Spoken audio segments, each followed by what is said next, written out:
I had said earlier, as soon as we have more to announce, we will ask for you to come. So, sandali lang, with the briefing, we, as I'm sure you know, nakakatanggap na ako ng mga congratulatory messages from different heads of states. Nakausap ko na ang unang nakatawag sa amin ay yung US, the President Joe Biden, and China, President Xi. Nakausap ko na yung also the Japanese Prime Minister Kishida. I even spoke to the outgoing Prime Minister of Australia, PM Morrison, who just went through an election also. So, marami na talagang nangyayari, marami na talagang we are already being recognized. This new administration is being already recognized. Mukha namang walang problema sa recognition. Maybe the comfortable margin that we enjoyed during the election has a part to play with that. In connection of that, today I met with three ambassadors. The ambassador of South Korea, the ambassador of Japan, the ambassador from India, and now the head of station of the United States, where we were able to discuss many of the things that how we are going to handle the next few years in terms of our relationships with the different countries. Ang aking lang laging pinapaalala sa kanila, sinasabi ko, palagay ko, sa pandemyang ito, ang recovery ng lahat natin ay hindi kakayanin ng kahit isang bansa, kahit gaano kayaman. Kailangan the partnerships will be the one that will bring us through. Keep the global economy at least as stable as is possible, and will give us the opportunities for us to take advantage of the opening of the global economy. So I think that we were all in agreement that that is going to be the situation. Specifically, in Japan, Ambassador, we spoke about some of the ODA projects that JICA ODA that possibly we can pursue. At marami siyang ipinakita sa amin na mga possibilities in terms of infrastructure, in terms of transportation infrastructure, in terms of the usual horizontal infrastructure, and also of employment, where he would like to see an increase. Japan would like to see an increase of employment of Filipinos in Japan. So that we will pursue those opportunities further. With the ambassador of South Korea, napag-usapan namin yung IT, digital communication, because South Korea is still considered to be one of the best in the world when it comes to IT. And I said, kung sana matulungan mo kami diyan. At pinag-usapan din namin with the South Korean ambassador, napag-usapan din namin yung offer nila at yung nakapunta na rito ng mga expert na nuclear power para tignan ang Bataan Nuclear Power Plant para makita kung ano ba ang maaring gawin. Pwede pa bang ituloy o kailangan na magtayo ng bago? What are the things that we will have to do? So, binuhay namin ulit ang diskusyon na yon. Although they have come before, we will now study their recommendations and their findings, and we will see if it can still apply. Because as we have been talking about all through the campaign, isa sa pinakamalaking problema is the supply of power. If we are going to industrialize post-pandemic, we are going to go through rapid industrialization, then the power sector must be ready for that.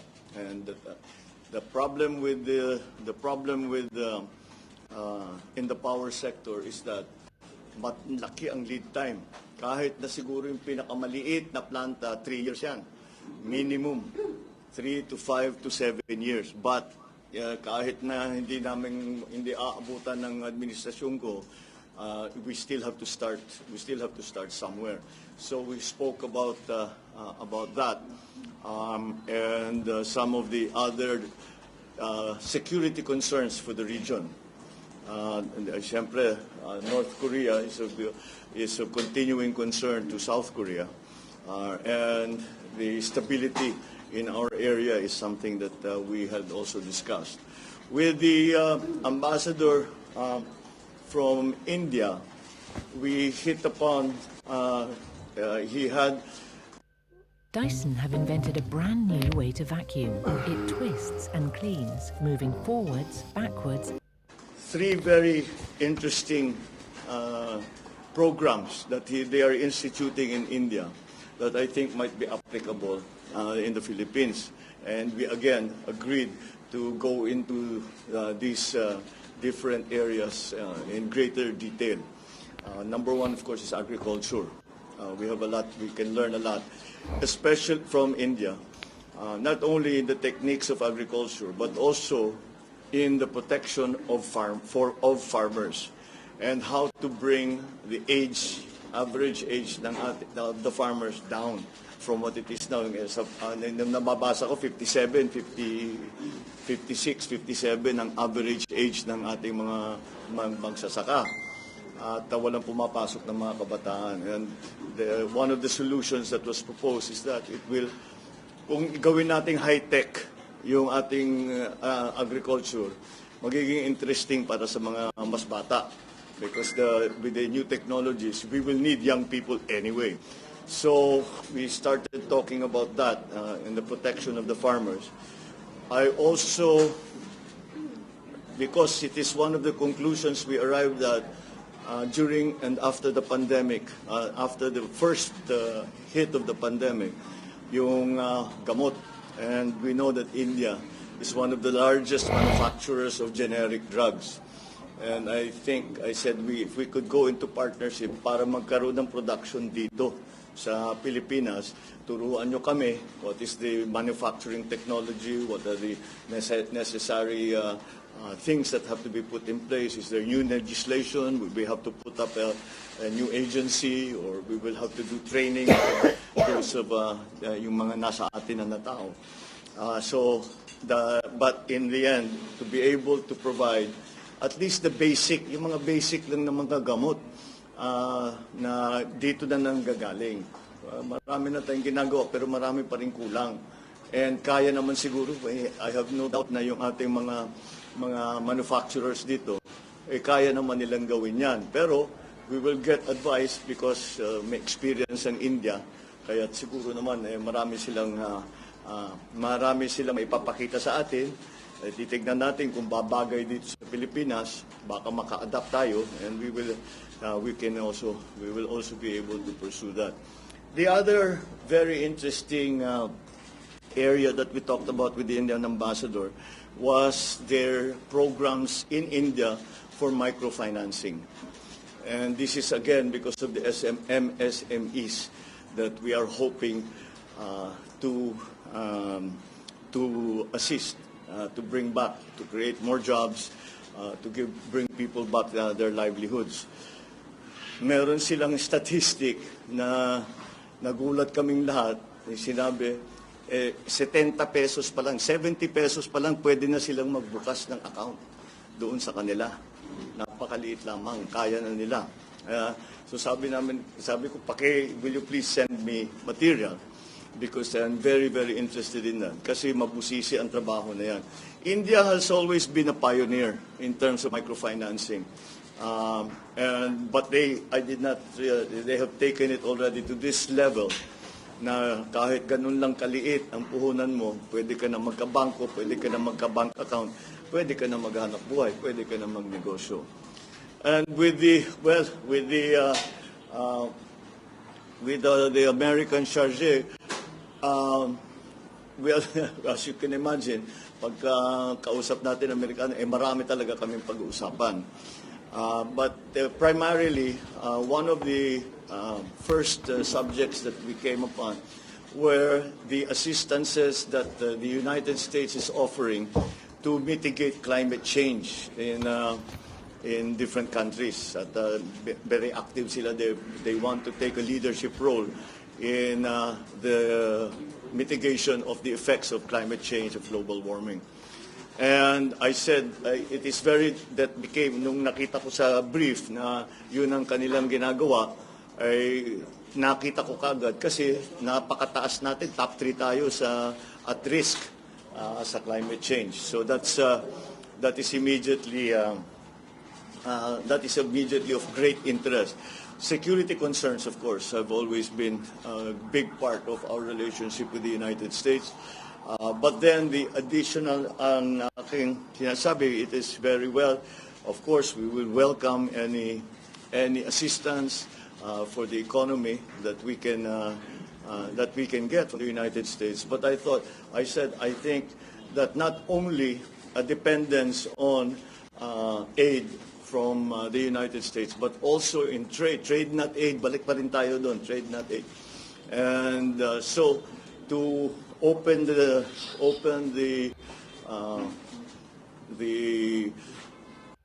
Dettol all-in-one disinfectant spray kills 99.9% of bacteria and viruses. The bureaucracy, this administration, to the possibilities of private partnerships, joint venture from the Philippines and with the American. Marami naman tayong history sa ganyan. Marami nagbubukas dito ng kumpanya na American for a long time now. So that is a well-established role that we have the part of our relationship. Siyempre, security concerns, pinag-usapan namin the return or the re-signing or the extension of the VFA agreement and how it has to be redefined for the near future with the changing situation around the world, especially in our region. Siyempre, yun ang ating primary concern. So we talked about some new technologies that might be available to us in terms again of power generation, but which ang usapan talaga nasa climate change. Napunta kasi naman climate change na pupunta yan sa lahat ng sektor eh. Kaya yun ang napunta sa power, napunta sa agri, napunta sa iba't ibang sektor. So that is the extent of my discussions with the ambassadors today. With some of the diplomats that came to see me today. This is not the first time I've met with him. This must be about the second, third, or fourth time already dahil nung kampanya pa lang, marami nang pumupunta, nagtatanong, ano ba talagang iniisip mo, ano yung binabalak mo. And this is just to further the discussion so that we get into actual practical detail, hindi lang yung mga vague ideas of what can be done. But really to dig down and to see what can be done, what needs to be done para mag-succeed itong mga program na ito. What do we have to do in the Philippines? What can we expect from our partners around the world? So that's basically it. Except for some of, I think yung inaantay nyo talaga yung mga appointment. Yes. Well,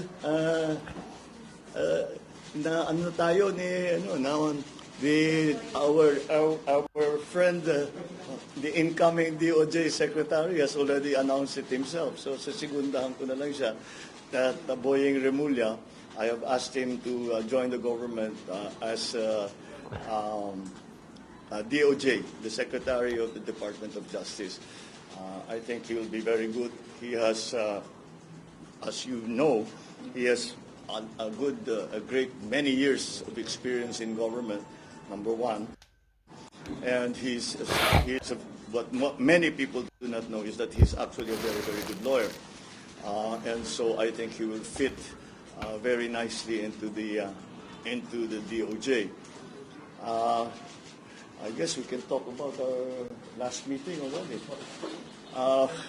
I had over lunch the former Secretary Laguesma of Dole and Toots Ople. to talk about the labor segment, both DOLE and the new Department of Migrant Workers. Our new my nominee for DOLE is going to be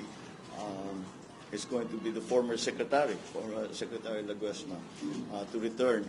And we've asked help from Tuts Ople to organize already the Department of Migrant Workers, so that when the time comes that we are mandated to start operations, we are ready. Hindi na tayo mag-a-adjust, hindi na tayo magpapalit. Kaya ang naging concern ko is mahirap naman kung magbabago tayo 2 years from now, babaguhin natin dahil magkakaroon ng migrant worker, Department of Migrant Workers, kung ititigil pa natin ang services bago tayo nag-organize. So sabi ko, para hindi matigil ang functions, ay ngayon pa lang, umpisahan na nating pag-isipan kung ano ang gagawin natin para pagdating ng panahon ay mabilis na. The Department of Migrant Workers from the day one will immediately be operational and performing its function. That's really my general policy sa lahat na ito, is to fix policy as early as now, so that when the time comes that we are giving now our nominations to the CA, ay mabilis na ang magiging proseso. At kahit na hindi pa ma-confirm yung mga iba, hindi pa natapos ang confirmation process ng mga iba, ay ang mangyayari ay marami na tayong naintindihan na ng mga tao natin, the cabinet secretaries and the rest of government, kung ano yung kailangan gawin, what is expected, what the timetable has to be, so that we can immediately start work as soon as the term of the next administration begins. I have also tapped an old friend who also was formerly in this position, Arce Balisacan, who was our former NEDA, and I've asked him to return to NEDA. I've worked with him extensively in the time that I was governor. We have very similar thinking in that regard. Kaya't malakas ang loob ko. I know he's very competent. I know his policies are policies that will be to the betterment of our country and for employment, for the development of the economy.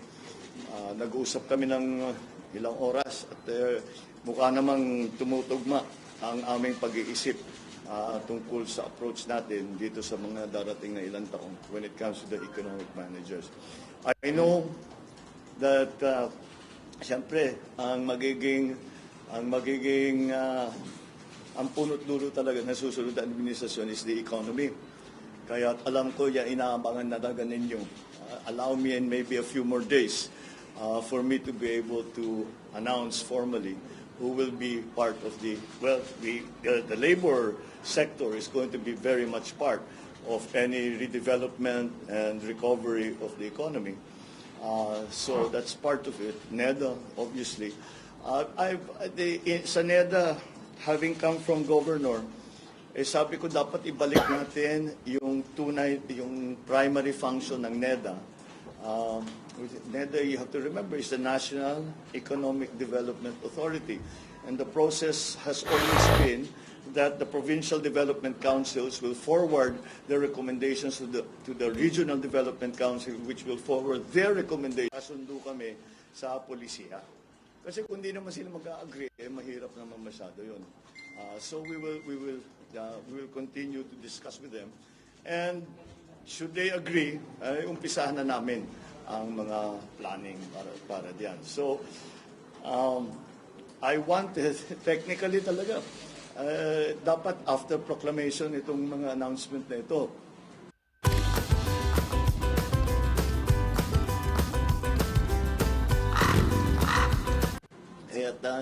Pero I know na maraming